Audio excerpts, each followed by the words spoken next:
We take that hugely complex thing called putting your thoughts on paper and break it into very small steps, and that's why we have such good results.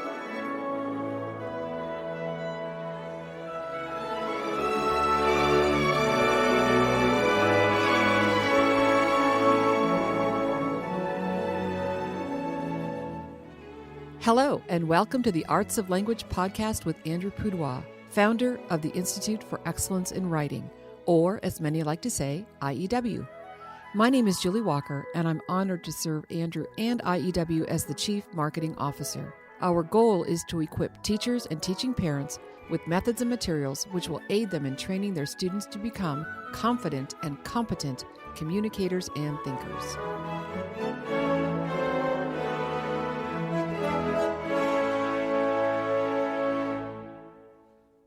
So welcome, everyone, to our Ask Andrew Anything podcast. We do these every 10 episodes, and starting at episode 400, we started doing these live. So we have a few of you who are here with us listening in. Many of you submitted some really great questions that we will get to. But today, as we've started doing, we're going to have one of our beloved affiliates kick this off with asking the first question. So, Nicki, thank you for joining us. Tell us a little bit about yourself and what you recommend of IEW, and then you can give Andrew your question. Sure. Well, thank you for having me. This is fun. I'm Nicki Truesdell, and I have 5 children. 3 of them are adults now, so I'm only homeschooling 2 at this point, and they are 13 and 16. I'm also a grandmother of 2 little ones. And I also was homeschooled in the 80s. And so obviously it's changed quite a bit since then, but it was something that I loved and I knew that I would always do with my children. And so all 5 of my children have only been homeschooled their whole lives.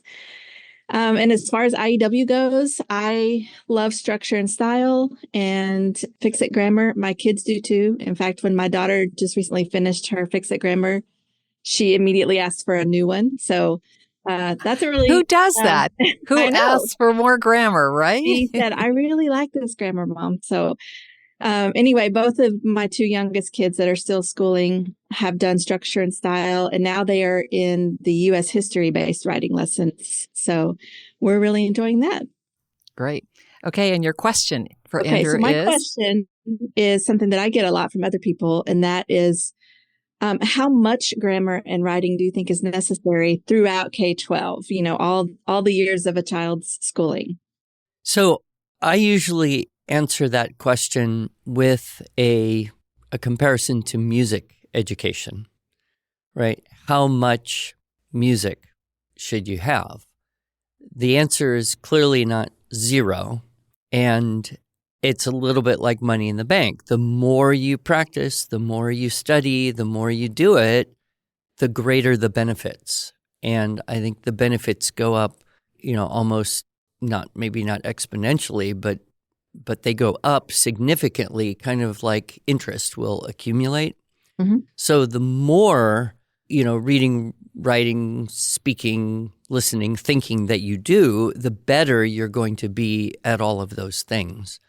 And so, one answer would be a little bit every day. Another answer might be, well, do you want to maximize the benefits that you can get from it? And if so, do you need to sacrifice something in order to do more? So I don't think there's a one-size-fits-all answer to this particular question. I'm curious, how do you answer the question if people say, well, how much writing do I need to do with my kids? The way I usually answer this is, and this comes from questions where a parent will say, we're doing grammar, and they know it, they're sick to death of the same grammar. And so what I tell my readers is that I don't do it every year. I alternate grammar and writing back and forth so that they're changing up what they're doing. And I always do recommend IEW because even the writing lessons reinforce all of the grammar. Yeah. And so I do believe they should always be reading and writing, but I have encouraged my families to say, look and see if your child is maxed out on grammar practice, take a break from it and do reading and writing this year and then go back. and mix it up. Yeah, I think that's a very valid answer. Children really love variety, which is one reason why, with our program, and I think this is unique to the structure and style approach, is that we alternate between these units over the course of a year. So, a little bit of, narrative story writing, and then some report writing, and then some creative writing from pictures, and then some research, and then some inventive, write about anything you can think of, and then write some formal essays, critiques. And so, they're changing throughout the year, whereas other approaches to teaching writing it's like the same thing, week after week after week after week for a whole year, and it does get tedious. So, I do believe that technology will atrophy the skill which it replaces. And so we see this, that if children learn how to use calculators, they stop believing that mental math has value, thereby depriving them of learning to think mathematically in a more intimate, personal, interior way. If you show them how spell checkers work on a computer, they will stop believing that there's any value in knowing how to spell words, thereby depriving them of a more intimate understanding of their own language. Now we have, Chat GPT, AI. Well, it can write better than you can, so why should you bother to learn to do it? And I think you would probably agree with me that the whole end of it all isn't that you become a better writer for being a better writer's sake. It's so that you acquire better thinking skills. And those are cross-applicable to anything you do in life, whether the tasks you have require much in the way of writing or not. So I think we want to be very careful about allowing this, AI to atrophy the skill which it replaces. And this is probably the most dangerous iteration of that, because we're not talking about just mental math or spelling. Now we're talking about the construction and communication of thought. And so I think we should probably err on the side of teaching more, and then figure out what is, going to be less important, or where do we steal the time from. A book you might really enjoy, if you have not read it, is How to Think Like Shakespeare. Okay. By Scott Newstock. It's a relatively new book. He's a professor of English at Rhodes College in Memphis. But this book, I think you would just relish it completely. He was on my podcast not long ago in the show notes. Yes, link in the show notes. But he talks about what was the curriculum of Shakespeare and his contemporaries. And it was pretty much just, Latin, Greek, grammar, rhetoric, disputation, lots of, being steeped in the classics. And all of that together created kind of the soil from which the very unique seed of Shakespeare could sprout and grow into this mighty oak lasting hundreds of years.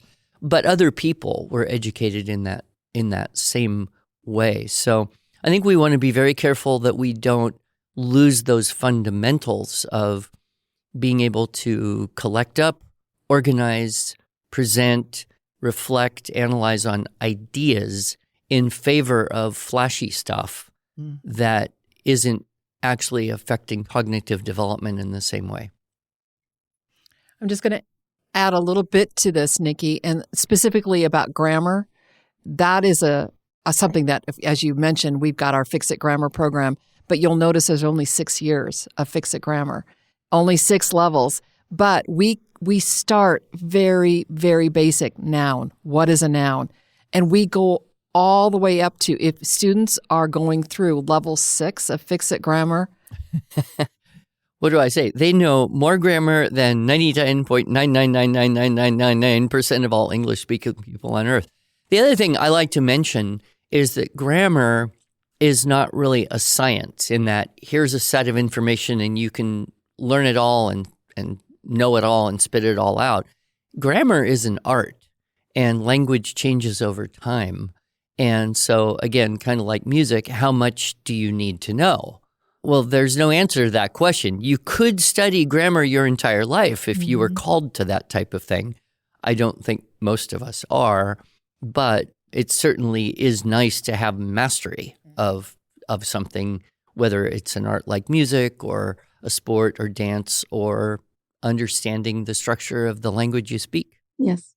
I usually tell my readers that it doesn't matter what your child intends to do after graduation. They should all be able to communicate well. Yes, Whether that's so true, they Nicki. go on and become a teacher or a journalist or a stay-at-home mom, they still need to know how to communicate properly because everyone's going to communicate. Right. And, let's say you've got a kid who says, well, I'm going to be an engineer. I'm going to be a software engineer. Or, I'm going to be IT. I'm not going to need that skill. Mm-hmm. Well, if you're an engineer and you're a good engineer, you remain an engineer because you're good at it. But if you're a good engineer who can also communicate engineering ideas, then you rise up in positions of influence and leadership. And, if our kids are called to that, then we need to have them well equipped for that purpose as well. I have to give one more plug to Fix It. Okay. And this Good is, job. Nicki, my goodness, when you say that you were homeschooled in the 80s, I was homeschooling in the 80s. You could be my daughter?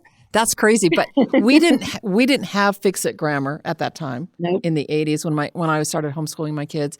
And so we used another unmentioned grammar program, and it did not translate into their writing.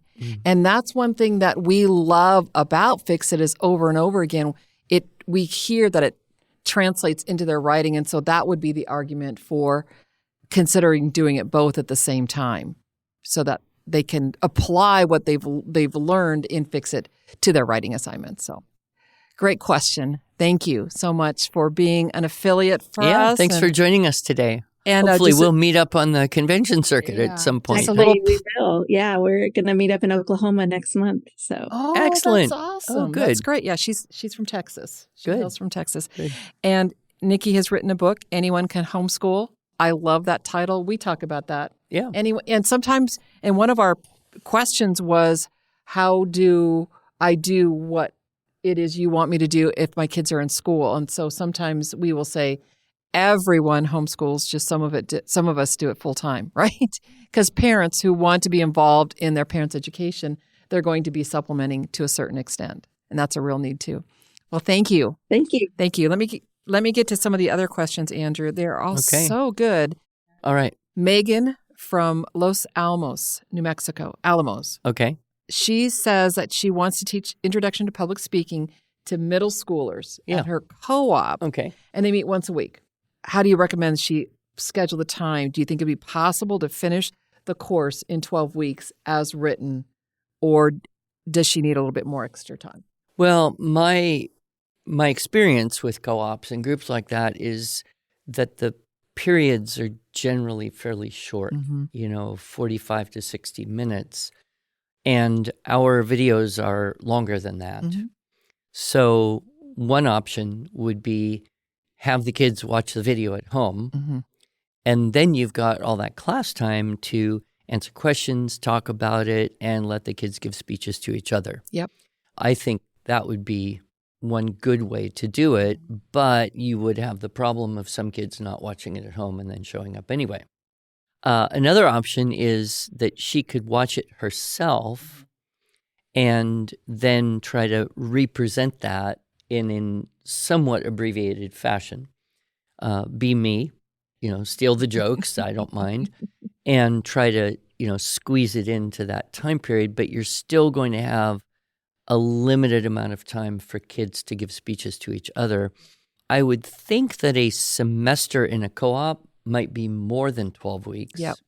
So if the semester would last out more like 15 or up to 18 weeks, then I think you'd have some leeway and breathing room in there. Yep. The last thing is you could show clips of it to the kids in class and fill in the rest yourself so that you could do it. Otherwise, just get more time, stretch it out over a year. That's possible. Yep. And you could watch the video in class, and then you have the next class would be working on speeches and giving speeches and critiquing speeches. Because if you got a group of kids, the time frame is also going to depend on how many, because you're going to have to give everyone a chance to do a speech now and then. Otherwise, what's the point? Yeah. So, yeah, when we made the video, we allowed lots of students to give speeches, and we picked the best. Yeah, we didn't put them all in the video, But of course. that's really the best way to teach this course, is to give as many students as possible an opportunity to speak. If they don't speak, they're not going to learn. Right? Yeah. This is a speaking thing. Oh, that's Okay, right. well, hopefully that answered her question. I don't know. Okay, Sita from Falls Church, Virginia. Oh, I guess we don't need these anymore, do we? She wants to know if we have any tips for writing college essays. Yeah, well, the quick tip is we have a course to help you with that. Yes, as a matter of fact, And we do. it includes the understanding of basic outlining, keyword outline, and then the kind of keyword on steroids approach to outlining, which is the advanced note-taking system. We have some really good analysis tools, the triac paragraph, the division comparison analysis synthesis approach. We have some tips on MLA and APA format and a few other things. One of the things I would always say to a kid, though, is, you know, when you go off to college or university and you take a class, you have to write a paper, try and do a little research and figure out what that teacher likes. Ways to do this would be to see if that teacher has published anything. Read what that teacher has published. Maybe it's a journal article, or maybe, you know, something you can find online, or a blog or whatever, and spy on that teacher's writing style, figure out kind of what they do, and then try to make your paper in that style. And then semi-subconsciously, the person reading it will say, wow, this is good. Right. So, you know, we have some tips on how to do that. And the way to practice that would be some author imitation ideas. And what you would discover is that not all teachers have the same attitude about certain things in writing. You know, some teachers may actually like short sentences, simpler words, get to the point, and don't make me stay up late. And then other teachers might appreciate a more advanced vocabulary, more complex thought, and, you know, more development. So you kind of have to figure out what they want. So I always say to kids, if you go to college, don't try to write well. Try to figure out what the teacher thinks is good writing and do that, and be able and willing to change the way you write for different teachers. So that's one thing we try to help out with in that university-ready writing. But it's a good course. We've had it out for a while now and have had some really spectacular testimonials that, yes, we only found this late, and it was my high school senior, and we didn't even know about IEW till now. And this totally prepared him. Well, and that's a really good point. This course is designed to be helpful both for students who know IEW or for students who have never even experienced dress-ups or sentence openers or any of that. We do introduce some style, but mostly it's talking about essays and getting them ready, just as the title says. We're hoping that some universities will actually use this as their curriculum in their writing labs. That would be like, good. Wow. Yeah. Here. Okay, another question. This is from a homeschool teacher from McKinney, Texas. Okay, Dallas. Kind of right in our neighborhood almost. She has a dyslexic 7th grade 13-year-old. And she has been doing structure and style for 2 years and has been the scribe. And she wants to know if she should continue doing this. His writing has improved tremendously. We love hearing that. Good. He's in his dyslexia program. However, I'm wondering if you recommend a voice-to-text program for his assignments, or should I just continue being the scribe and it will click as we continue this journey? 7th grade. Well, I would ask, if she were here right now, has he been doing any just straight copy work? Because, even the dyslexic, dysgraphic kids can buckle down and do that, especially around the age of 11, 12, 13, where presumably that burst of power is coming into their lives. Yeah. And so I'm going to assume that, yes, this student has been doing some copy work, maybe 10, 15 minutes each day.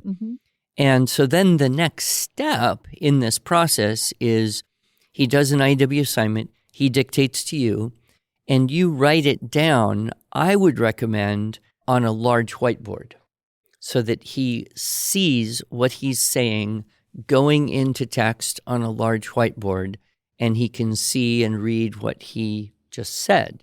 That's a lot better than you typing it and he's just dictating, or you writing on paper, and he may or may not be able to even to read your handwriting. Mm-hmm.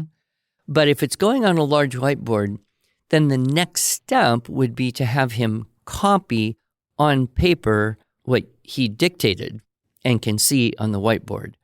Now, if that's not possible, if the dysgraphia is so bad that he can't write on paper at all, then, of course, you would look at technologies to accommodate that difficulty. And there's some value in voice to text, but the danger is that people start talking the way they talk, and that becomes writing the way they talk. Mm-hmm. And most people today talk so carelessly and informally that when it comes out in text, it isn't really the way it would come out if you were pausing to think carefully about each sentence. Now, maybe she's been doing this for 2 years, and so this child has the ability to dictate as if he were writing, using the better vocabulary, using complete sentences, avoiding saying was like and you know and cuz and stuff and those verbal crutch fillers, then that would be fine. And there's nothing wrong with dictating. Mm-hmm. Milton dictated Paradise Lost because he couldn't see to write anymore to 2 daughters. He kept them both busy at the same time. G.A. Henty dictated most of his novels while he was traveling around the world, also dictating news reports from other countries as an international correspondent. So there's no absolute impediment to dictation being a very good way to write. Mm-hmm. The key would be to sort the difference between I'm talking the way I talk versus I'm talking the way I would write. Yep. Does that make sense? Yeah, Okay. exactly. I send a text message to a friend, and I use voice oftentimes when I text, and I said want to. And instead of wanna? It translated it for me to be wanna. And I hit send, and I was like embarrassed that You said want to, and it auto-corrected to wanna? Wanna. Do you want to do that? That's weird. That was very sad. But okay, I have another question for you. This is from Laura, and she's from Ontario, Canada. Oh, Canada. Okay. Not to be confused with Ontario, California. Canadians would never do that. Right. Yes, they would never do that, but Californians. They might not do. even know there is an Yes, Ontario, yes. California. Yes. What's the question? The question is, about what reading level should my 9-year-old be in order to start Fix It, Book 1? Able to read with help. I don't think you have to be, at any particular level of independence in reading. Mm-hmm. I think our Fix It Book 1 is written at about a grade 4 reading level, plus maybe a little higher just because we have the vocabulary words embedded in. Yep. So the vocabulary is part of the learning process in the Fix It. So I would say, able to read somewhat independently, and then you can do it with them and read it, and it'll reinforce everything. It'll reinforce reading, reinforce spelling, and obviously reinforce some of the mechanics that are being taught in Book 1. And there's a copy work element in it as Right. you rewrite it. So After you fix it, you have to copy it. you have to copy it. That's correct. going to be also good for a 9-year-old who's maybe not super strong reading. Yeah, exactly. I always just say, I think one thing that anyone could do on the Fix It is go to the free lessons, Oh, yeah. right? And is it IEW.com/free-lessons? Well, yes. Or free-grammar? It is actually, yes, that Anyway, works. you'll put a link in the show notes. Link in the show notes. But you can download the first few weeks of the Fix It level and try it out. Right. And see if it's going well. Yeah. And if the first few days or a couple weeks goes well, then you can go with confidence. Yeah. If you're really bogged down and there's tears and frustration because it's just impossible, then wait a year. Oh, yeah, definitely. Yeah, we want Fix It to be fun. As fun as grammar can be, or even more fun than grammar can be. Okay, so Caroline's from Wilmette, Illinois. She is identifying herself as a homeschool teacher, but you'll love this question. Okay. My son is in middle school, and I'm a full-time working mom. Okay. When I asked about good ELA program recommendations, I've heard great things about IEW, which I love hearing that, from trusted homeschool families. But I would like to know how much parent involvement is required for the success of the program, and this is why she qualifies it. Will it be too much for the student if they also go to school full-time? So this is basically you're an after-school homeschool mom. Yeah. Well, I think we would agree on this. The SSS course is the best option because the parent doesn't really have to know everything before it's being taught. Right. Ideally, you would watch it with the student, but, even then, it's not absolutely necessary. Of course, how old was this child? Do we know? Middle school. Middle school. So, could probably do on its own. I think that the student would benefit from going a little bit more slowly so that it doesn't become a big added burden of homework on top of already being in school.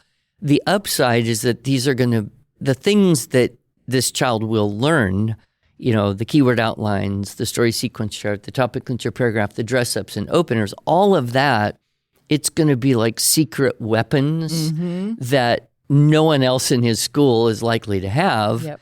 And so he's going to feel like, I really write pretty well. Yep. And the teacher may even comment and say, wow, you write really well. How did you learn this? So I think it's definitely worth trying to squeeze into life. If you just say, here, go do this on your own, goodbye, I don't know if that'll be as effective as saying, hey, let's do this together. But feel free to take 2 years to do a course. There's no rule that says you have to go through all 24 weeks in 24 weeks. I don't think anybody does that. And the other thing would be, ideally you would take some time to edit the paper, each composition for this child so that the child can then see the edits and copy it over with the edits and learn the process of improving it, from a rough draft to a final draft. So there'd be some time involved there, but it would be well worth it. Time well spent, I think. Yes, I think so too. And the other thing that I can offer to you is we have a whole list of accredited instructors, people who've gone through the IEW program who would be willing for a fee evaluate your student's paper, especially if they're going through SSS. Some of these Structure and Style for Students, the video course, link in the show notes that Andrew is recommending. If you, absolutely edit the paper, but if your son wants to turn it into someone, we have a list of accredited instructors who might be willing to evaluate the paper. And that would be, especially those middle school years, it's kind of nice to get someone other than mom giving you some input. Yeah. Yep. Okay, I'm going to go ahead and answer this question for you, unless you want to chime in. No, go ahead. This is from Megan. She's from Menifee, California. Okay. And she has some questions about PAL. PAL is our primary arts of language, materials for basically teaching your primary age students how to read and write. So beginning reading, writing. And she's overwhelmed because there are a lot of different pieces in that package. And so my recommendation to you, Megan, is there's a DVD-ROM. So find a DVD player, put that in first for the reading. So it's got a little boy on the cover and he's doing, it's a little boy. The little boy is where you start. Put that in. That has some instructions for you, the teacher, of how to get started. If you start there, that's what you're going to want to do. And then the second advice I'd give you to get started, you were given the games book. So we've got a couple dozen games in there, and you need to put those together on file folders. So you get a box of file folders and cut out the pieces. Get your older students, or if you don't have any older kids, get your husband, the two of you sit down and just make all the games at the beginning. So make all the games, do the watch the DVD-ROM for the reading part, and that should give you a leg up to be able to get started with our program. It does require teaching a child to read is no small undertaking. We really should put that video online because so many people can't find a DVD player anymore. And I think if our customer service team were here, they would say, oh, yeah, it's online. Oh, link in the show notes. We'll check and see. Because, Another question. This has to do with spelling. So this is first time using IEW curriculum. In the sample 3 weeks, the schedule doesn't include any spelling component. What do you recommend for teaching spelling while using our writing program? Well, that would depend on the age of the student and their spelling mastery, and maybe even whether they're more auditory or visual. There are many good spelling programs. We recommend All About Spelling Level 1 for beginning spelling. Right. Basically, sound-outable 3- and 4-letter words, essentially. She's got students doing 1A and 1B. Yeah, so a little bit older. You could try our spelling program. Again, it's free lessons. You can check it out. Three lessons, 4. And it's an auditory input, self-test, self-correct approach. We taught all our kids spelling with Spelling Power, which is still around. So I don't know enough about this family, but we don't really have spelling as a component of the structure and style for students course, because then it would just be really bloated and it wouldn't be what it's supposed to be. So, well, and also I want to recommend your talk, Andrew, Spelling in the Brain. Yeah, Spelling in the Brain would because be a good place to learn. Because you talk about how writing and spelling, they're basically different sides of your brain. Right. So and we don't necessarily want to teach We don't them. want to pester kids about spelling everything correctly the first time if what we're asking them to do is put words into sentences that make sentences into a logical order. So, we do have a spelling program. I think it is different in some very significant and valuable ways, but it certainly is not the only option. Yeah, great. Okay, so Phonetic Zoo is in the link in the show notes, and that could be an option, but it might be, we stopped teaching spelling in my own homeschooling program when my kids got into middle school because they were pretty good spellers. Yeah.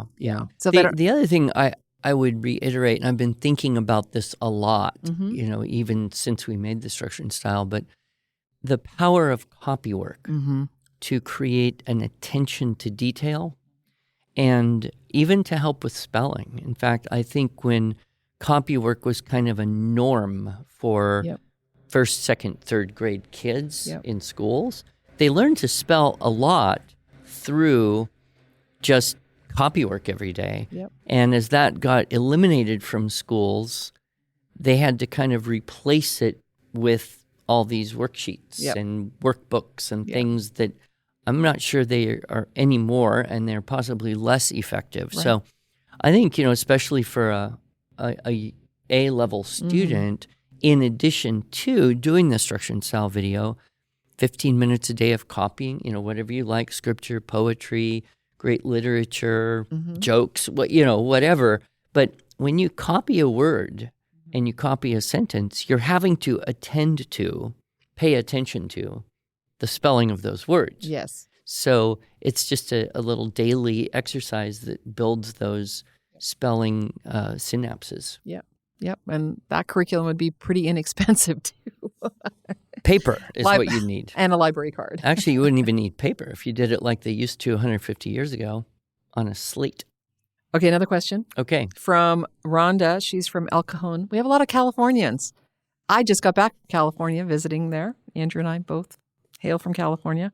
Is sentence diagramming a must or at least very useful? That would probably depend on who you're listening to, because some people might say, yes, absolutely, and other people might say, no, not at all. There's certainly value in sentence diagramming. People will ask me, why don't you teach this? We don't teach it and fix it. And my answer is that while it is useful, it also can be frustrating in that, grammar, as I said earlier, it's not a science. There's not always an exactly correct answer to everything.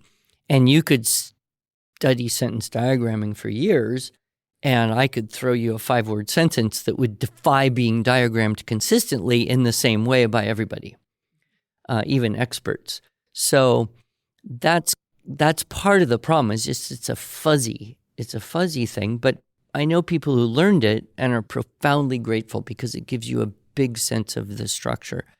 In terms of the fix-it, we focus more on the application side, the applied side, which is what are the problems and how would you make this good or legal? Mm-hmm. If you really want to understand the deep logic of language itself, diagramming brings you in that direction. But the best way to go, I think, the limousine way to go is Latin and study Latin. And then you really learn all of the substructures and substructures and the labels and the relationships between what all those parts of language are and the rules that govern their behavior. And there's a lot more rules in Latin than there are in English. So if you learn Latin, it's probably the very best way to improve your understanding of English grammar. But I don't know there's a lot of proof or evidence to show that sentence diagramming actually improves usage of English as much as, say, translating, from a foreign language into English and learning it that way. Yep. So, I'm always saying to people, if you have the bandwidth and you're willing to undertake it, go learn Latin with your kids. You can start as young as 9 or 10 years old, plan to do it for at least 6 years. And the goal isn't to chat in Latin. The goal is to learn to read and understand and translate and kind of bring into your soul, in a way, the deep logic of language itself. And whatever you learn in Latin will be transferable to any other language you ever study. In fact, I was thinking, we think of Latin, Spanish, yes, Italian, yes, French a little bit, but you know what? Japanese.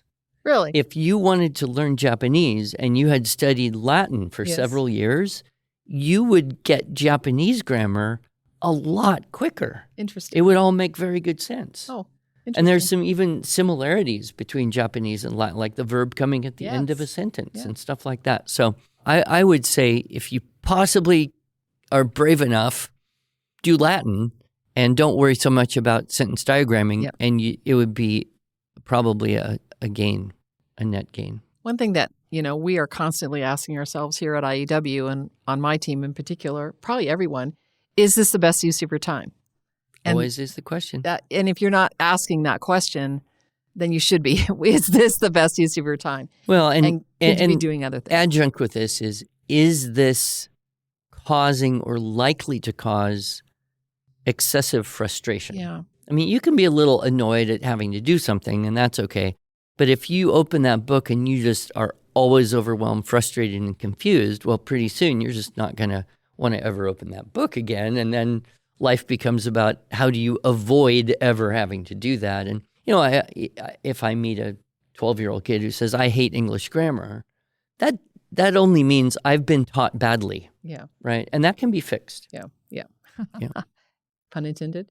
Maybe not. Oh, yeah. I didn't even think of that. It can be fixed. We should do something like that. We should do something like that. Yeah. We can fix that.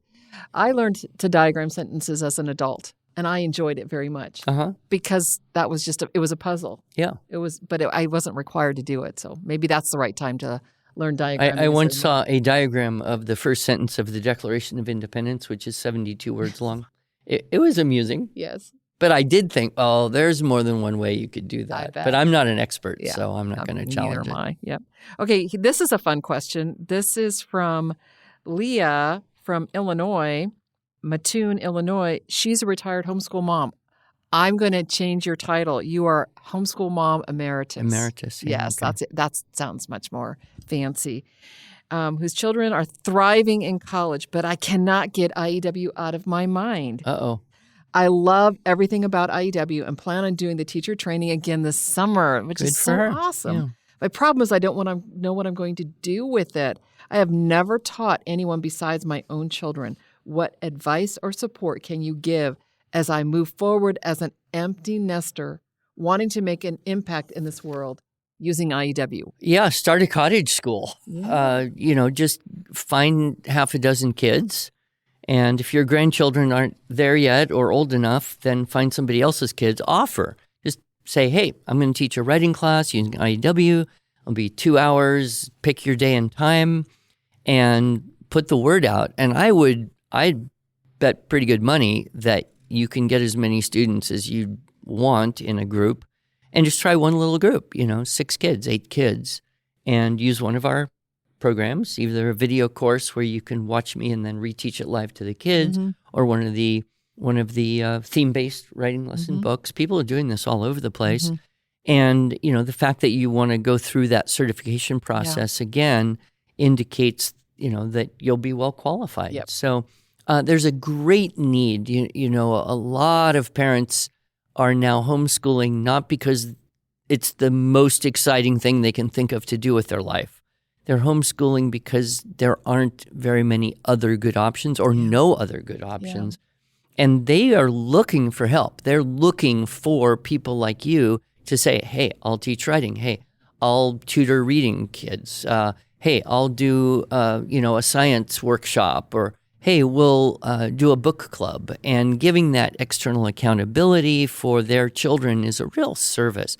And if you taught your own kids for years, don't worry. You'll be just fine at teaching other people's children. In fact, you may find it a little bit easier to teach other people's children because you don't have that, kind of emotional challenge that can rise up when you're interacting with your own kids. I actually think I'm a nicer teacher when I'm teaching other people's children than I was when I was teaching my own, because I didn't have any anxiety about other people's kids. I'll just teach you. We'll see what we learn and go there. Whereas if, my kid's like, what do you mean you can't get it? Just do it. Just like, what's your problem?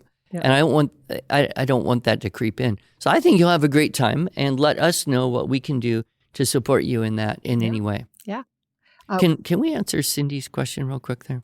What IEW program, go ahead, why don't you read it? What IEW program would help a 14-year-old who is unable to put his thoughts onto paper and help to form sentences? Autism and auditory processing issues makes this, hope this makes sense.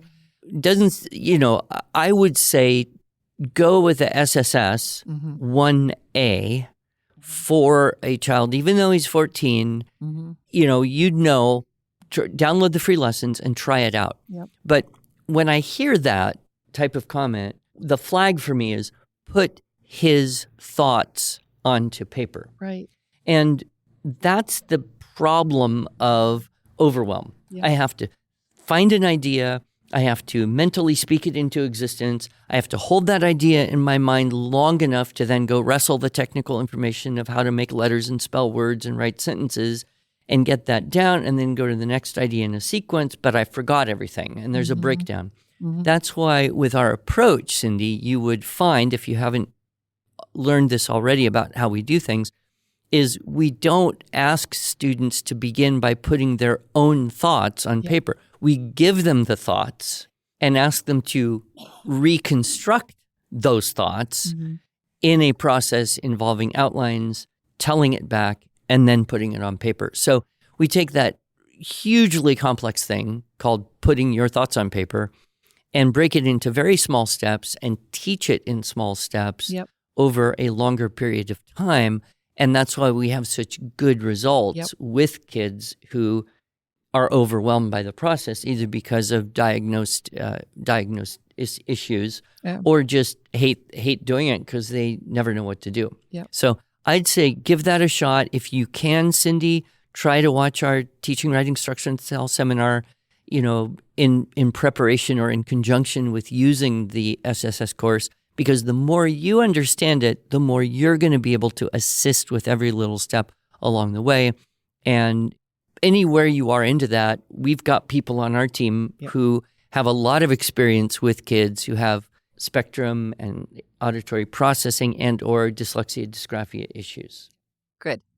I have one thing that's not a question. Oh. But I just want to read it because it's so nice. Okay, well, let's hear it then. So, and she's from Australia.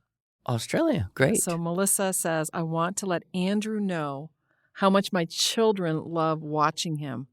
They have been homeschooled all the way through and are now 13 and 15. We are currently completing Introduction to Public Speaking. Oh, good. And have thoroughly enjoyed it so much. Oh, so much so that my children keep asking me, Mom, is there a follow-up course? I guess that is a question, right? So my question is, will there be a follow-up course to public speaking? Well, we don't have anything like that right now, but I know that the NCFCA, they have some guides to speech and debate events. And if you wanted to start a debate club in Australia with your kids and other people's kids, I would refer you to the NCFCA that has materials to teach how to do that. Yep. The other thing is, don't we have that speech contest? We do have a speech where contest. People can yes. write a speech and practice it up and then deliver it and send us a video and win prizes? Yes. And so just be sure that you're on our email list because And we have a speech contest that's coming up in the fall. And basically, you're sending in a video of your students giving their speech. Yeah. So one take shot. Yeah. That's so that'd what we be do. one, that's one way great. to up the ante a little bit. Cash prizes for the kids and a little incentive for parents and teachers as well. Well, we've already gone over. This has been gosh. so good. So thank you, all of you, for joining us today. Thank you for your excellent questions. As Andrew mentioned, we have an amazing customer service team, and they are able to answer almost any or every question that comes at them. And if they don't know the answer, we just keep kicking it up the food chain all the way up to you, Andrew. So yeah, well, very rarely are you unable to answer the questions. Well, we've been around for a long time. So, well, thank you, Andrew. Sure, this was fun. Thank you all.